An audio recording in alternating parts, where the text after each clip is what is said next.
Hello everyone, welcome to Satya classes. This is me Raj Pandey and today I will be teaching you chemistry. So I am taking a very important chapter from the NCERT, that is solution. So solution is very important chapter and there is always question you will find in your board examination as well as the aspirant who are preparing for the JEE and NEET, they will also find such kind of question. So let's begin with the solution. तो हम solution में इसको divide करेंगे 3 part में और फिर हम part wise study करेंगे, ठीक है। तो सारा एक ही वीडियो में नहीं आएगा, तो मैं और वीडियोस डालता रहूँगा इसके। फिर सॉल्यूशन का जो सबसे पहला पार्ट है वो होगा कंसंट्रेशन टर्म्स का। दूसरा पार्ट आएगा कुछ बेसिक टर्म्स होंगे जो रिलेटेड होंगे सॉल्यूशन से, रिलेटेड टू सॉल्यूशन। वो क्या बेसिक टर्म्स हैं? टर्म्स ये हैं, इसमें vapour pressure, boiling point BP लिख रहा हूँ मैं, मेल्टिंग पॉइंट एमपी और ऑस्मोटिक प्रेशर जिसको मैं लिखूंगा ओपी, ठीक है। इसके बाद जो लास्ट टॉपिक मेरा होता है वो है colligative properties and deviations. Colligative properties and deviation. इतना आप पढ़ देंगे तो बस आपको आ जाएगा सॉल्यूशन, ठीक है।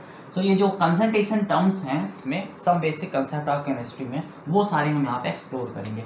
तो चलिए अब देख लेते हैं सॉल्यूशन होता क्या है, ठीक है। कोई पूछे भैया सॉल्यूशन पढ़ रहे हो डिफाइन तो करो, तो सॉल्यूशन लिखिए it is the homogeneous mixture, it is the homogeneous mixture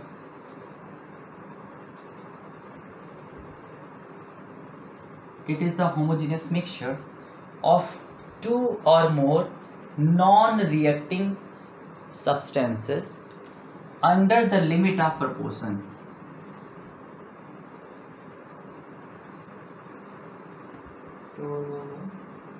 under the limit of proportion. दो चीज़ों पे लाइन कर लीजिएगा, एक होमोजीनियस मिक्सचर पे और एक under the limit of proportion पे, ठीक है। तो यहाँ पे मैंने दो बातें की, दो लोगों की। तो मैं एक को बोलता हूँ सॉल्यूट और दूसरा आता है सॉल्वेंट। तो सॉल्यूट जो होता है ये हमेशा लेसर अमाउंट में होगा और सॉल्वेंट जो होगा ये ग्रेटर में होगा। तो सॉल्यूट को बेसिकली अगर आप इसका लिखते हैं कि इसका वेट लिखते हैं, तो मैं रिप्रेजेंटेशन सॉल्यूट का ई कॉपी कर लेता हूँ और सॉल्वेंट का टी कॉपी कर लेता हूँ। इसको मैं लिखता हूँ डब्ल्यू ई का मतलब हुआ वेट ऑफ सॉल्यूट और यहाँ से मैं टी ले लूँगा और लिखूँगा इसको डब्ल्यू टी। तो डब्ल्यू टी का मतलब होता है वेट ऑफ सॉल्वेंट। देखिए बहुत लोग इसमें 1-2 भी लिखते हैं, ए भी लिखते हैं, जिसका जैसा मन वो उसको ऐसे रिप्रेजेंट कर सकता है। इससे ना तो किसी के मार्क्स पे कोई इफेक्ट पड़ता है और ना ही यहाँ पे फॉर्मूला बदलता है, ठीक है। वेल इतना करने के बाद इसकी हम टाइप्स देख लेते हैं। तो टाइप्स में सबसे पहले जिन लोगों ने क्लास 9th पढ़ रखा है और उनको याद भी है कि उन्होंने क्या पढ़ा था, तो सबसे पहला टाइप मैं क्लास 9th से लेता हूँ और ये 3 तरीके के सॉल्यूशंस 9th में पढ़े गए थे। सबसे पहला था सैचुरेटेड। सर ये ए मतलब सॉल्यूट है, सैचुरेटेड सॉल्यूशन, ई मतलब सॉल्यूट और टी मतलब सॉल्वेंट। ए जो आप लिखे हैं टाइप है सॉल्यूशन की, या आप टाइप्स में पढ़ रहे हैं, ठीक है। जो 9th में पढ़ा था मैं उसको अलग लिख रहा हूँ, सैचुरेटेड सॉल्यूशन। फिर इसके बाद था अनसैचुरेटेड,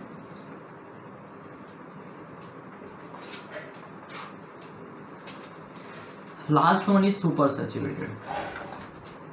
मैं 1 मिनट इन सारे टाइप्स पे बात करना चाहूँगा,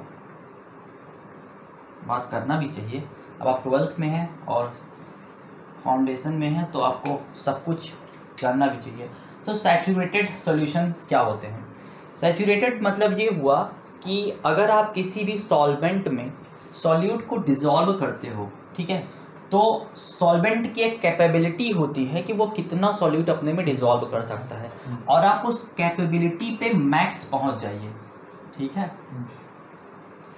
मैक्स सॉल्यूट डिसॉल्व कर लीजिए सॉल्वेंट में, ऐसे टाइम पे वो सोल्यूशन को हम सैचुरेटेड बोलते हैं, क्योंकि उसके बाद फर्दर डिसॉल्व करने पे वो नहीं डिसॉल्व करेगा, ठीक है। फर्दर अगर बढ़ाएंगे तो नहीं डिसॉल्व करेगा, जो अमाउंट डालेंगे वो वैसे का वैसा पड़ा रह जाएगा। ये होते हैं सैचुरेटेड सॉल्यूशन।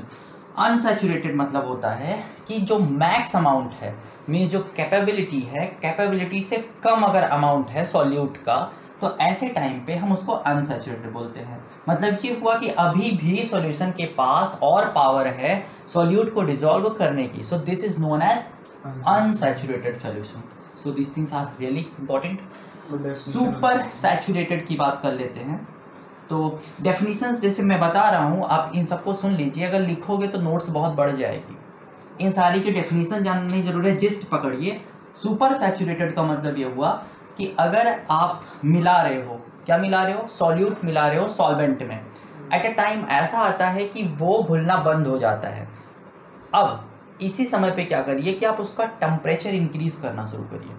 जब टेम्परेचर बढ़ाओगे तो ऐसे में होता क्या है कि काइनेटिक एनर्जी बढ़ जाती है सॉल्यूशन की, गैप्स मिलने लगते हैं, तो वो और ज़्यादा सॉल्यूट को अपने में डिसॉल्व कर लेता है।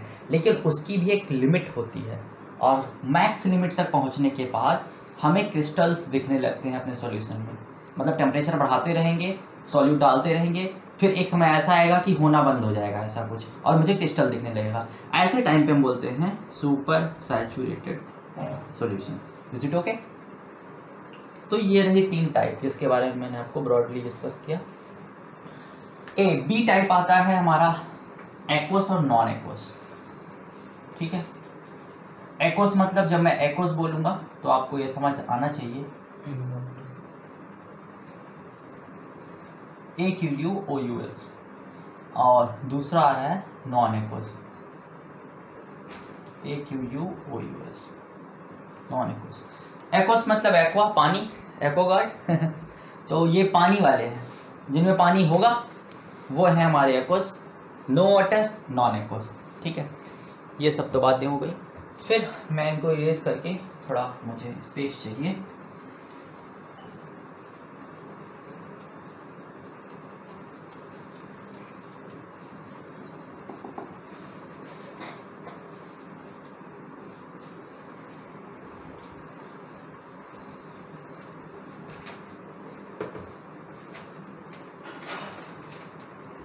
अब जो मैं बोर्ड पे लिखने वाला हूँ, ये बोर्ड से इसमें क्वेश्चन पूछे जाते हैं, ठीक है, और ये इंपॉर्टेंट भी है। तो सी टाइप जो है हमारा, वो है ideal solution, non ideal solution.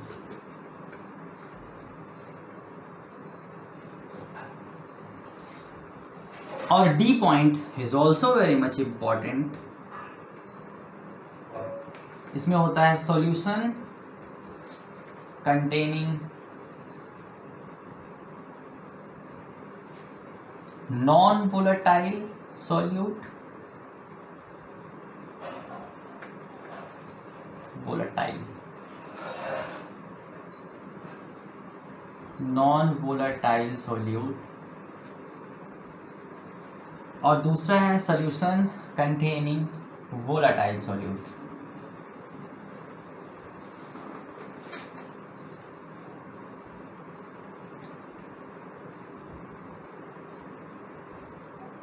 Okay, ये नॉन वोलेटाइल और वोलेटाइल का मतलब क्या होता है?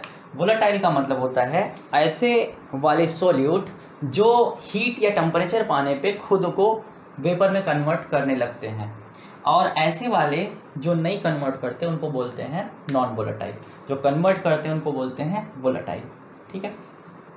ये हो गया। आइडियल सॉल्यूशन क्या होता है? आइडियल नॉन आइडियल को एक्सप्लेन किया था राउल्ट्स लॉ ने। तो राउल्ट्स लॉ के अकॉर्डिंग हम देखेंगे कि ये सॉल्यूशंस उन्होंने कैसे देखा और क्या क्राइटेरिया तैयार किया आइडियल और नॉन आइडियल के लिए, ठीक है। इसको हम पढ़ेंगे, ऑब्वियसली पढ़ना ही है, सिस्टमेटिक पढ़ेंगे तो इस वजह से। तो मैं सबसे पहला टॉपिक चूज करूंगा अपना, ये कंसंट्रेशन टर्म से रिलेटेड होगा। But before I go through it, मैं एक चीज़ और बताऊंगा आपको कि हमारे पास देखिए जितने भी स्टेट ऑफ मैटर है वो 3 हैं, ठीक है। मैंने बोला सॉल्यूशन होमोजीनियस मिक्सचर होता है किन्हीं 2 सब्सटेंसेस का। तो अगर आप 3 को 3 से मल्टीप्लाई करते हैं तो आपको 9 तरीके के सॉल्यूशन ऑब्टेन करने को मिलेंगे। तो टोटल पॉसिबिलिटी कितनी है सॉल्यूशंस की? 9 पॉसिबिलिटी है। डील कैसे करेंगे? डील करते हैं हम कंसंट्रेशन टर्म से, ठीक है। एक नहीं होता ना क्या एक? मतलब गैस उसमें 2 ऐसे हैं जो नहीं हो रहे हैं, ठीक है। हाँ, जैसे कि आप सॉलिड इन गैस की बात करते हैं, जो आप बोलते हैं कि स्मोक इन एयर, ये भी एक सॉल्यूशन, मतलब ये है तो सॉल्यूशन में ही रखते हैं इसको, लेकिन इसके साथ क्या प्रॉब्लम है, ये होमोजीनियस नहीं, ठीक है। जैसे कि अगर आप स्मोक की बात कर रहे हो, हवा में स्मोक है, तो is it a homogeneous mixture? No, not at all, solution से भाग गया, हट गया, ठीक है। दूसरा, अगर आप बात कर लें कि जो कैम्फर आप हीट करते हो, अगर आपने कैम्फर को हीट किया नाइट्रोजन गैस के अंदर, तो कैम्फर उड़ के नाइट्रोजन गैस में मिल जाता है और फनल पे जाके ऊपर चिपक जाता है। अगर आप ये एक्सपेरिमेंट नाइट्रोजन में कर रहे हैं, तो सिंपल एयर में कर रहे हैं तो भी यही प्रोसेस होता है, जाके ऊपर चिपक जाता है। तो थोड़े टाइम तक तो एयर में रहा होगा ना, जरूरी रहा होगा, वो भी एक इसी टाइप का सॉल्यूशन है, ठीक है। दूसरा है ह्यूमिडिटी। ह्यूमिडिटी में क्या होता है? वाटर होता है, हाँ, लिक्विड है और गैस है, तो ये भी एक अच्छा सॉल्यूशन नहीं होता, क्योंकि यहाँ पे भी आपको क्या नहीं मिलता? होमोजीनियस नहीं मिलता। समझ में आ रहा है ना, होमोजीनियस नहीं होंगे ये, ठीक है। तो ये 2 बातें थी।